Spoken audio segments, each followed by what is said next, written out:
और अगली अहम खबर आपको बताते हैं। डंके की चोट पर बाबा आ रहे हैं। बागेश्वर सरकार फिर से चर्चा में। केरल फाइल्स पर भी खुलकर बोल रहे हैं, लेकिन दूसरी तरफ नोटिस पर नोटिस भी मिल रहे हैं। सवाल यह है कि बाबा को किस बात की नोटिस मिल रही है।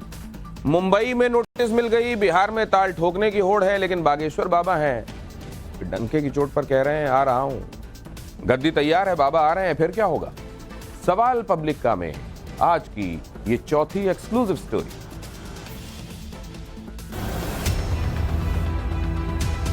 बागेश्वर धाम के पीठाधीश्वर धीरेन्द्र कृष्ण शास्त्री हिंदुत्व की बात करते हैं, हिंदू राष्ट्र की बात करते हैं, सनातन की बात करते हैं, हिंदुओं को जगाने की बात करते हैं। उनकी बातें विवाद का रूप लेती हैं। बागेश्वर सरकार फिलहाल मुंबई में है। 3 दिन बागेश्वर सरकार मुंबई के पास अंबरनाथ में हनुमान कथा सुनाएंगे, लेकिन उससे पहले ही एक मुश्किल आन पड़ी है। बागेश्वर धाम के पीठाधीश्वर धीरेन्द्र कृष्ण शास्त्री को अंबरनाथ शिवाजीनगर पुलिस ने आईपीसी की धारा 149 के तहत नोटिस भेजा। नोटिस में कहा गया कि बागेश्वर धाम वाले बाबा ऐसा कोई बयान न दें जिससे कानूनी व्यवस्था की कोई समस्या पैदा हो।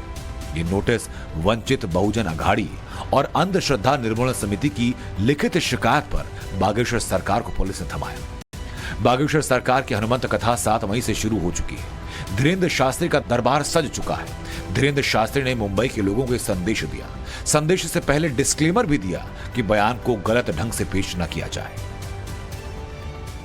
मुंबई के पागलों, यही कहना है कि आप सब जब तक सनातन की झंडा, सनातन की बुहार को बहाते रहेंगे, तब तक हम आते भी रहेंगे। और एक दिन ऐसा आएगा कि मुंबई भी माधव नगरी बनेगी। नाम बदलने की बात नहीं हमने की है कि आप लोग फिर से ट्रोलिंग करो दूसरों।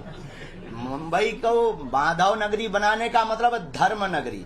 मुंबई जो अभी केवल माया नगरी कहलाती है, वो माधव नगरी बने। इसलिए हम बार बार मुंबई आ रहे हैं और फिर वही बात कहेंगे, हंसा करो, हंसाया करो। बागेश्वर धाम अपने बाप का घर है, आया जाया करो। अंबरनाथ पुलिस ने बागेश्वर सरकार को नोटिस जारी किया कि वो कुछ गलत न बोले जिससे कानून व्यवस्था की समस्या हो।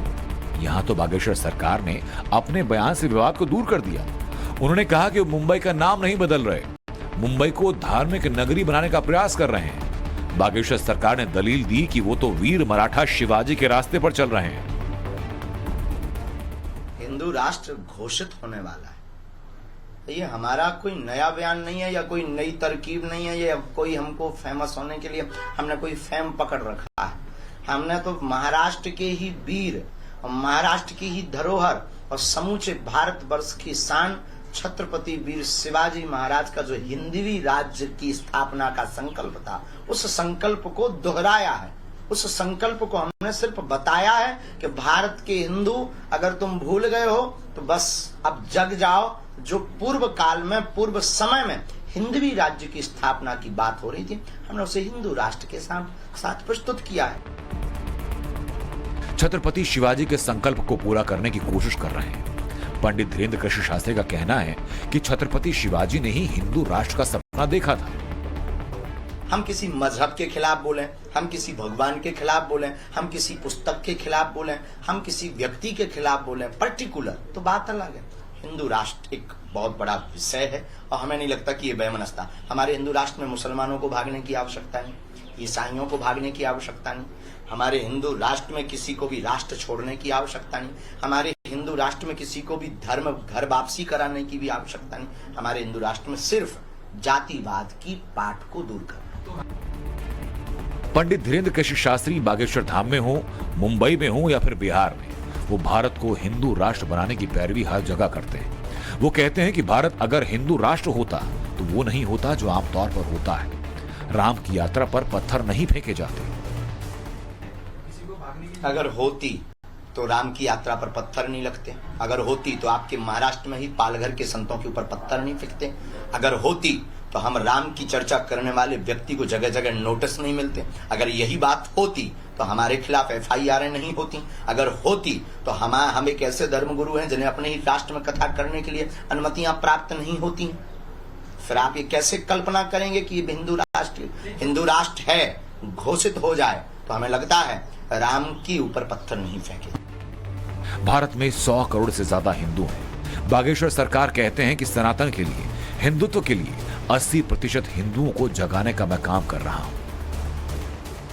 80% में जब सुरक्षित नहीं है, 80% में जब पत्थर घल रहे हैं, 80% में भी आपकी बहन और आपकी बेटी को लव जिहाद के नाम पर ले जा रहे हैं, 80% में भी आपकी जमीनों पर कब्जा अवैध किया जा रहा है, जो इन्होंने लैंड वाली बात की, 80% में भी आपको राम मंदिर बनाने के लिए 50 साल से ज्यादा लग गए, 80% में भी आप कृष्ण जन्मभूमि के अभी तक निर्णय नहीं करवा पाए, 80% में भी आप रहते हुए भी आज तक अभी तक खुल करके सनातन और हिंदुत्व की बात नहीं बोल पा रहे। क्या आप खाक 80%?